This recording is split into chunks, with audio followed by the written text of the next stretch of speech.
You ready? Hey, my name is Shelly. And I'm Amy. And this is Shattering the Silence. Welcome. Yeah.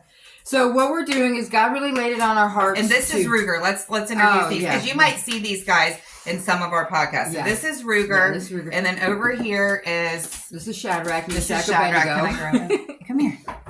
He is a survivor. I've got him from the streets. He's a good boy. Yep. And Ruger, he has PTSD, but he's just a little much. Anyways. So he's perfect for me. Anyway, so this is something that God laid on our heart. Podcasts are a new thing, right? And so it's the best way for us to get the information out there. We want to educate the public. And so we want to do this too from a survivor-informed perspective. So I'm a survivor of sex trafficking. Yep. Michelle is a survivor of sex trafficking. And we want the aim of this to really be to put a personal spin and put stories behind what sex trafficking might look like locally or even on a larger scale. But also to talk about some of the things that really aren't discussed, that people don't talk about in like the larger education seminars or conferences. So we really want to bring a face to what human trafficking is. So with that said, we also just want to point out from the beginning, survivor stories are super sacred. Yes. We would never want to bring anybody on here and have them retell their story if they weren't ready or cause re-traumatization in their life. So anybody that is a survivor guest or has conversations with us on this podcast going forward, they are most likely staff of Sidewalk Soldiers that are survivors, or we do have a few volunteers or partners that we have as a pool of speakers. So we know a few things about them. The other thing is they're all willing and have agreed to come on the podcast. And then they're also compensated for it. But we also know that they're just at a really good headspace, that they're healed, that they've been away from the life, and that they're ready to discuss it. So yesterday we just went to a human trafficking conference, and that was one of the things they talked about was where, people will be like, oh, I'm 2 weeks out of the life, I'm ready to share my story. And then while they're up there telling it's re-traumatizing. Mm-hmm. For instance, the young lady yesterday who did her story, who has been out of the life for many years, and is a police officer. And is in a very good headspace. Yeah. Fell apart telling her story because it's not easy. It's not easy. Yeah, it's a tough thing. Yeah, it really is. Because you relive it when you tell it. Yep. It's hard. Yeah. So, with all that being said, let's go back to the little bit towards the beginning. We are Sidewalk Soldiers. That is who we are. That is who we are. Michelle is our business administration coordinator. I am the operations director. She's been with Sidewalk Soldiers for a couple years. I've been with Sidewalk Soldiers from the beginning. I was part of the founding outreach team. And then in 2017, we became a nonprofit. So I'm a founder and served on the board for a long time. So let's talk about that. So Sidewalk Soldiers got started because a couple of survivors came together. They found each other in a meeting, right? Different meetings, different church meetings. We just kind of stumbled across each other and realized that our histories and our experiences were very similar. We didn't really know what to call it. Like we knew that we were forced to do things for money. We had done things for money. Yeah. We knew that we had a past of addiction. And then also we were starting to hear, because it wasn't talked about as much back then, but we were starting to hear things about human trafficking. So this was circa 2014. So we came together and we were like, oh, we realized this happened to us. So we tried to learn more about it. We were God chasers. Mm-hmm. You'll hear me talk and reference God and Jesus a lot on these podcasts because that really was the thing that sustained my recovery, but also that healed me. So we did some God chasing, we did meetings, we did healing together, and we really kind of came to the conclusion like, hey, we've been trafficked, which is a common thing. And we'll talk about that probably in a podcast. Many one of the speakers that was at the human trafficking conference yesterday, Tony McKinley, we did a study in our survivor support group on one of her books because there's a phenomenon that's called like what happened to me, because the psychological coercion that goes on behind human trafficking, you really don't realize it's happening to you as it happens. So a lot of survivors will get away from the life and then be like, they don't know what to call it. They don't know what it is. So that's kind of where we discovered each other and what happened to us. And then we were like, hey, we got to do something about this. So we initially started the outreach to go out and to warn people about it. So, but we also wanted to bless them because those people in the streets were us at one point. Those people in the hotels, that was us. We wanted to connect with them and to be a blessing and to tell them, because like once we grabbed a hold of, the hem of his garment, we were like, ooh, this can happen. Your life can change. You can go from a really hopeless spot in your life to wanting to live, to knowing your value.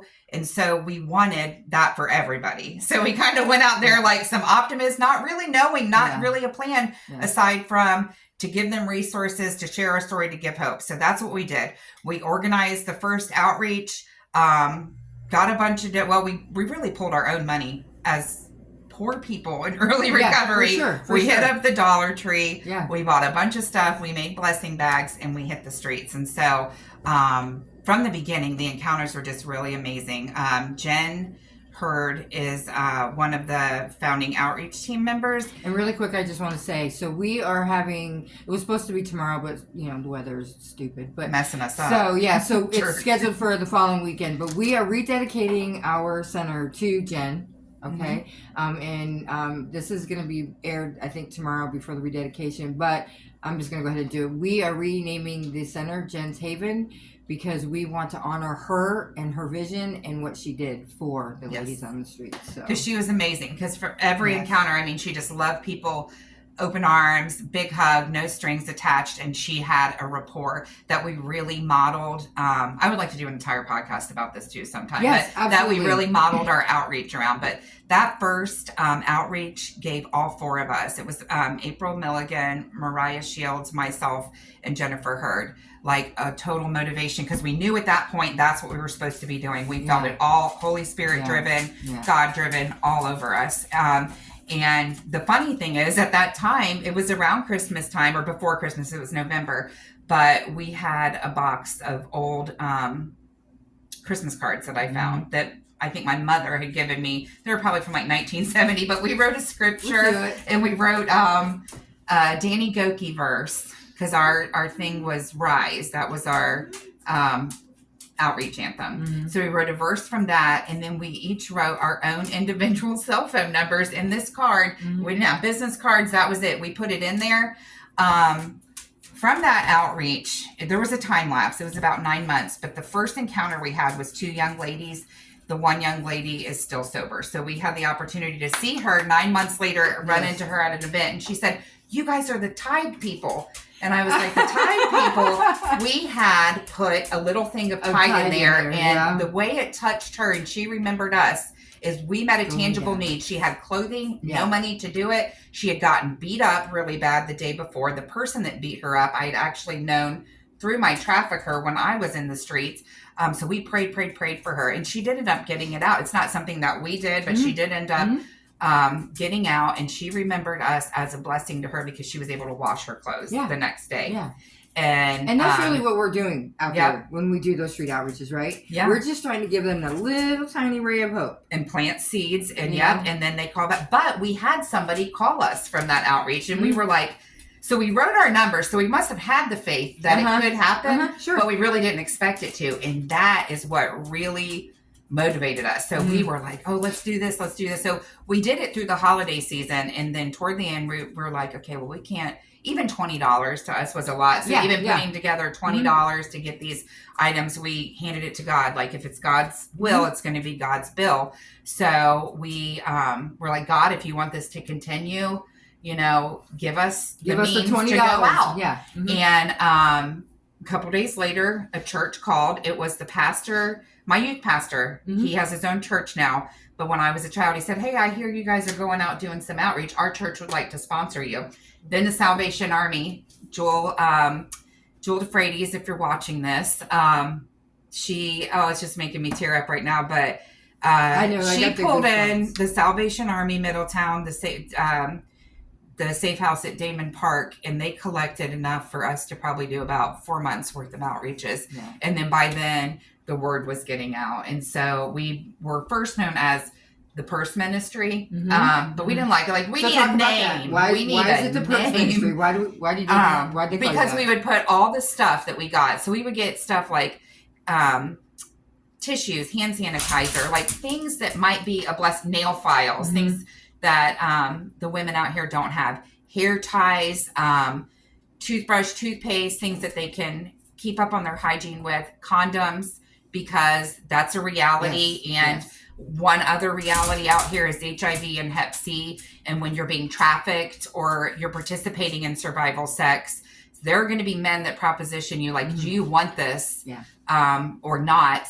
And sometimes the choice of least choices for those women is to go ahead and do something unprotected. So and we'll keeping talk about that later too. Yeah. We don't have a choice when we're out there, to be honest with you. Like the choice is taken away from us when we start doing that first drug and we turn that first drug. Amen. That's the truth. So so even all that aside, even if there's not an active trafficker in their life, because a lot of the people we meet on the streets too, if they're not being trafficked, they might be participating in sex work. There's going to be times. So having those there is really just keeping them well and alive until they're able to make that decision to leave the life. And so hopefully we're able to assist them. But so that was one thing. We would put Narcan in there, snacks if they're hungry, water bottles, warm supplies in the winter. So we had hats, gloves, all those things, and we stuff them in a purse, and that actually becomes the icebreaker. So that's the approach. Yeah. So we'll get weird responses sometimes. They're like, is it stolen? Can we give you is it stolen? Oh, I don't want that. And why are you doing that? Some of them just can't believe that somebody just wants to bless them for no reason. And it's the sweetest thing and the saddest thing, but it is our icebreaker. And so we'll say like, hey, just take it. We're out here. We want to bless you. We're sidewalk soldiers. And then, so we always have survivors or people that have been in the life before that are on those outreaches. And so some might take that opportunity because what we don't want to do is come out and say, hey, we think you're out here, or we think you're being trafficked, because some of them don't even know. Sometimes it takes 9 or 10 encounters and little bits and nuggets of education each time to get them to realize like what might be happening. And sometimes there's so much shame around it, they don't want to discuss it. But oftentimes they will open up to you about like, oh, I'm out here doing this. Yeah, because we'll talk about this in other podcasts too, but it starts usually as simply as, oh, you need someplace to stay? I'll help you. Oh, you're hungry? I'll feed you. Yep. And you think those are just, oh my gosh, there's still some hope in this world, but really it's not. It's a trap. It's a doorway into where somebody might have control over you, and they may not realize that. And they may be in the early phases of that too. Yeah. And so our hope is to intercept them from that life. But it's also to give them a warning, like danger ahead. Yeah. Because one thing that was never discussed, but it is a lot now, and I think the Attorney General who was there yesterday did have a lot to do with it, because before COVID, he really started pushing the fact that like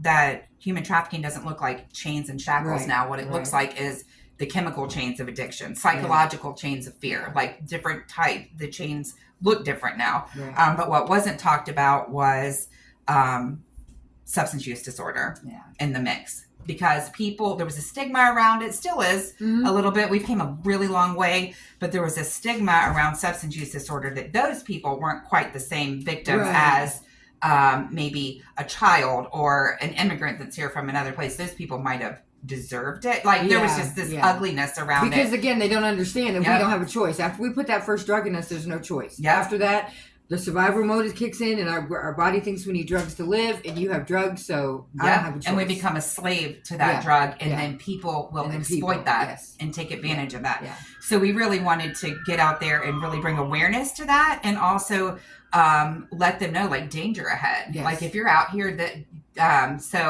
if you're out here and you are a prime target, or you're a vulnerable population, to be recruited or groomed, because nobody warned us about that. And we don't know what our lives would have been like had there been more awareness. So that's kind of what the outreach was developed was to warn people, to connect with people, and really... But then there's another thing we'll talk about too, childhood trauma.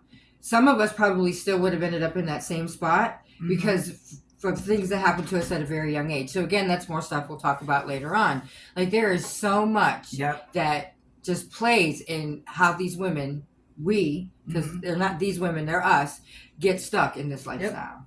And men too. So we're working more with men now, just because we've helped a few, and so now they think we're that agency. So we're trying to do stuff, but it doesn't discriminate. There are men. Right. The bulk of who we serve, though, are women, and statistically, women are exploited. And the reason why we have to keep that separate is because women are usually exploited by men. So if we have men in the drop-in center or in Gents Haven, while women are in there trying to start this new life, that's a trauma for them. They're not going to open up. They're not going to feel comfortable. And it doesn't feel like a safe haven when the same people that they serviced are not maybe the same exact people, but like they most likely were servicing males as clients. So sex buyers. I don't want to say servicing them, but that was what it was called when I was trafficked. So so we keep it gender safe spaces at the drop-ins, but we do see hi, welcome to the show. We do see and provide services and help create exit paths for males around that. So we'll meet with them outside in the field or outside of center hours at the center. Okay, so now let's do that. Then let's talk about what it looks like once we've seen them on the street, we've given them our information, they've called us. Now what happens? It's very personalized each time. So we really have to learn more. Don't we have the 3s that we do? The prevention. Oh yes. Okay, but I do want to hit this real quick because my mind. Sorry.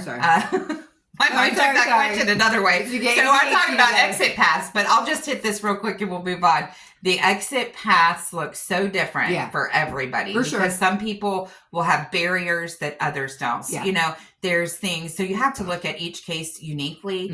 Some people might need medical stabilization, which has to be addressed first before they can get treatment. They might need substance use treatment before they can go into a healing center or long-term survivor housing. So each one looks very different. So it really looks like getting them out of that and away from the unsafe space and somewhere where we can start working on this and planning it out. And we engage other partners. We have a lot of partners that we work with. There's a lot of amazing resources here in Dayton and outside of the geographic area in Dayton that we partner with that do amazing work. So we talked about the prevention. That's the out on the streets. We just talked about the prevention is also too. We'll go into like churches, universities, schools. Talk about like web. Not web. Nobody calls it the web. Online safety. And just different things and this is a prevention thing too. This is awareness and education. So we're hoping the podcast takes off and that we're able to reach people that way. So we do have a pillar of prevention.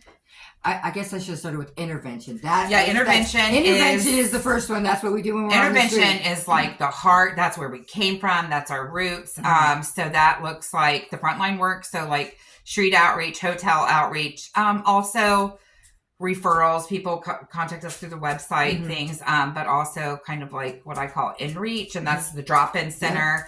Even to some degree, the safe space that we have at the Dream Center, we have the Nest.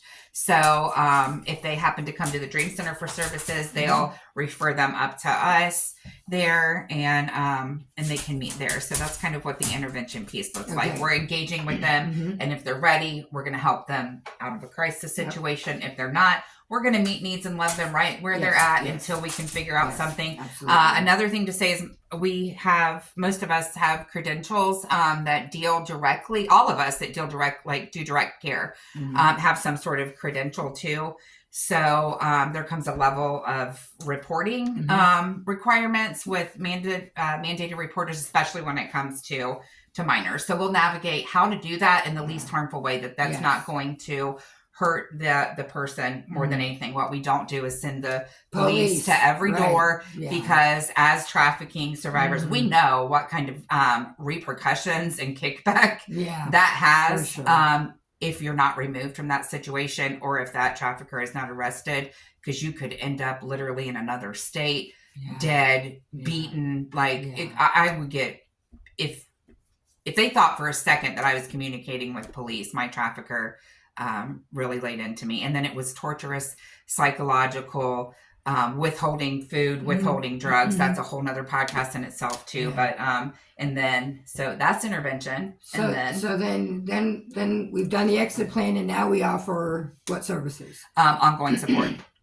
So ongoing support would look like case management, which is primarily going to phase to peer support. We have youth peer supporters and adult, well, they're just called regular peer supporters and peer supporters, certified peer supporters. So we do in-field and we'll do it by telehealth if need be, but really that face-to-face interaction is good. We also do some group peer, what am I trying to say here? Some peer support groups. Yes. We also do skills groups. We also do Bible studies. We do a drum circle, a boundaries class. So there's classes, groups. We do a survivor only, and it's closed to survivors, a survivor support group for people that are sex trafficked or sexually exploited. And that meets right now it's bi-weekly. It may begin to go back to weekly eventually, but it's a really good safe space where people can really open up about what they've been through and discuss it with people that relate. That's a huge thing. That's the biggest thing I think is finding people who, because it's one thing to tell your story to somebody who's never been trafficked and they're like, oh, that's horrible. But how horrible do you think it is? You know what I mean? But if I speak to Amy about something that happened to me, she doesn't say to me, oh, that's horrible. She already knows it's horrible. She talks to me about her experience and she relates to me and she makes me feel like I wasn't alone. And that's what we try to do is we try to make them feel like they're not alone. And I love yesterday that the one speaker at the conference was saying too, you experience things even like later in your healing. Yes, that was awesome. As things like as a survivor, and to be able to go to another survivor and normalize that that's not you, that's your trauma speaking, and say, did you go through this? And it's almost like validation that I'm not weird, that you know, so you're able to really bounce things off of other survivors and process things with other survivors in a safe space in those meetings. And so they've been huge to me, even as the one who like leads them. They've really supported me in many ways. So that's the ongoing support. So prevention, intervention, ongoing support. Yeah. So we've given you a lot of information this morning, but before we go, you were going to start to tell the story about how we got the name. So tell how we got the name. Yes. Because that's I'm going to get better about this, but I do go on rabbit trails. She's really good about keeping me on task. Thank you, Michelle. So I'll start some topics and hopefully you redirect them. And that's one thing that if I have any plans for 2025, it's to stay more focused. So keep Michelle around more. Yes. So the name came from, so we were the purse ministry, right? That's what kind of people unofficially called us, that gave the supplies to us and that collected the purses and bags. Also, we keep gender neutral bags too now. So when we go on an outreach, we have little drawstring bags.